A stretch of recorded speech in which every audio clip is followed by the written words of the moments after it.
Welcome back. Welcome back to the channel. We have another reaction. This is for God of War Ragnarok, which is coming out November 9th of this year. So this is the official Myths of Midgard trailer. I'm going to read what's in the description and then I'm going to move on from there. So it says, join star Felicia Day and Mimir as they give a recap of Kratos and Atreus' journey in the 2018's game God of War, which was on PS4. Check out the God of War trailer and catch up ahead of God of War Ragnarok's launch on PS4 and PS5 on November 9th, 2022. So they're still going to be making this game for the last generation. So a big whoop to a lot of you guys, you know, that's still playing on last gen, because I know it's still hard to get a PlayStation 5 still.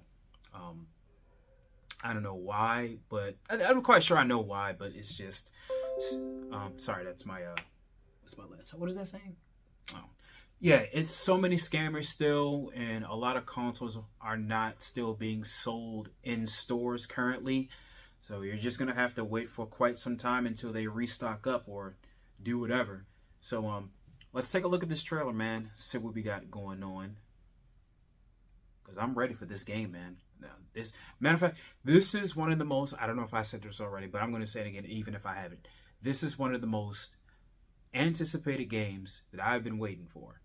Besides Black Myth Wukong, which is coming out some years later. But this, I've been waiting for quite some time. I've been waiting for a long time. I cannot wait. But let's check this trailer out, man. I don't want to waste any more of you guys' time. PlayStation Studios. It's quite the storm we're having. Seems Fimbulwinter's here to stay. It will pass, though. All things do. In the meantime, how about a story while we warm by the fire? Odin's filthy spies. That old man sees more now than he did when he had blue eyes. Ah, one of my favorites. It's a story of adventure. A father and son working together to overcome insurmountable odds, setting in motion the greatest war the 9 realms have ever seen. I'm getting a bit ahead of myself. Let's start from the beginning. There once was a god from a far-off land who settled in Midgard, disguised as a man. He started a new life, had a wife and a boy. They were happy together. In peace, they found joy. His wife passed away. Kratos mourned with his son. But where one journey ended, a new had begun. Faye's final request, though it seemed rather bleak, spread my ashes atop the 9 realms' tallest peak. As they readied themselves for the long road ahead, a stranger accosted them in their homestead. Baldur sought answers as Odin's hand. Kratos gave none to the Aesir firebrand. They made way for the mountains.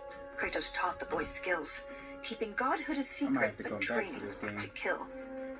Gods were always in danger, this Kratos knew, but secrets, he'd learn, could harm the boy too. They found Mimir in a tree, punishment for his wrongs, so they lopped off his head, and they brought him along. Mimir held ancient wisdom and knew the lost god of war. He warned, tell the boy, but Kratos ignored. No, now hold on a minute. Is that all that's in there about me?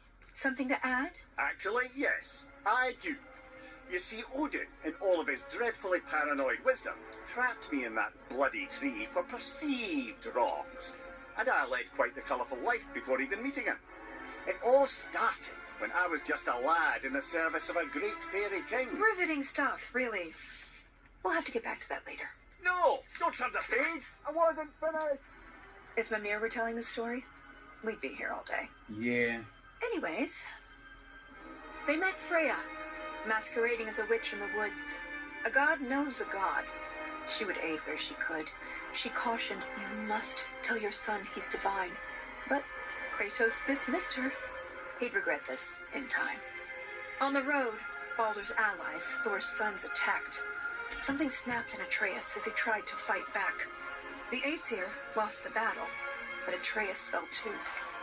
Kratos rushed him to Freya. She would know what to do. Freya was disheartened with the father's neglect, but with the heart of Hell's troll, she could save his son yet. Kratos thundered through Helheim and slew the great troll. He had captured its heart, but in his, burned a hole. He returned with his offering. Freya cast a keen spell, and Atreus was healed, though not all was well.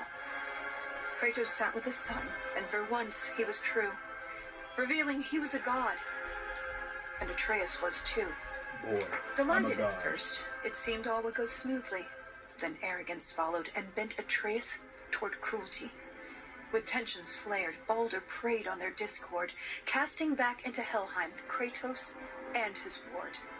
In Helheim, they learned Freya caused Baldur's plight. His mother's ill-conceived curse robbed his life of all light. They emerged from the realm as they neared Journey's end, but Baldur appeared and attacked once again. Atreus and Kratos were ready this time, stronger together with their power combined. Freya intervened on behalf of her son, begging Baldur's forgiveness for all that she'd done. Baldur strangled his mother. Kratos lunged with a snap. Baldur slumped. Freya wailed. And he died in her lap. Something changed in the world. Snow started to fall. The dawn of Fimbulwinter. The dusk of it all. Atreus asked, "Is this what it means to be gods? Killing our parents forever at odds?" "No!" Kratos bellowed as he dropped to one knee. "We will be the gods that we choose to be." Finally, together, they reached the Great Peak, finding Jotunheim's temple, the giants' retreat. A prophetic mural showed the life they had led. The boy's mother was giant, they learned as they read.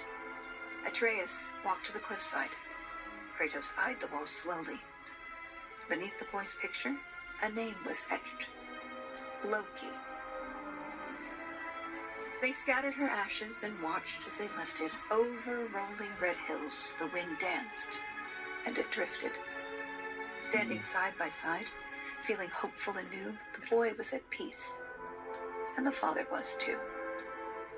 With their promise fulfilled, they returned to their home. They trained day after day, lest they'd reap what they'd sow. Atreus grew restless. Wary, Kratos remained. Ragnarok loomed as the great winter waned. Don't tell me you're thinking of stopping here. Things were just getting good. Well, I suppose we could go on a bit longer. An excellent idea. This is the most dramatic part. On second thought, perhaps we'd better cut it short. It seems that we're out of time. If you want to know how this story ends, I'm afraid you'll have to find out for yourself. Quite sure we'd rather do that ourselves. Until then.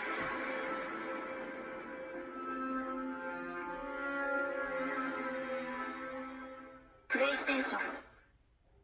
Alright, that was pretty cool. So yeah, it was mainly a recap of what happened in the last game. We all know about the cause of Ragnarok. Depending on what they're going to be doing in this specific, game, it might be, the same causes of it. But really, we know that Kratos and Atreus were responsible of killing Thor's sons, as we've seen in the last ending scene of God of War 2018.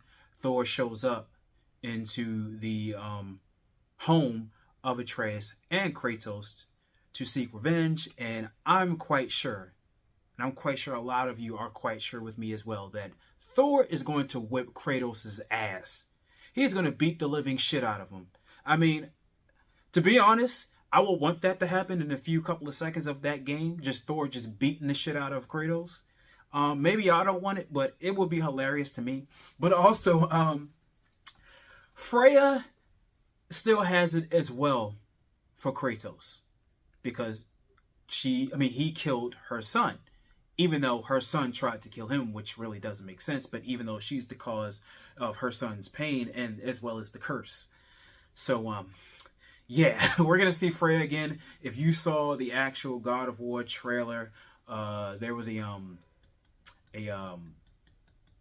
forgot what kind of trailers that they call them.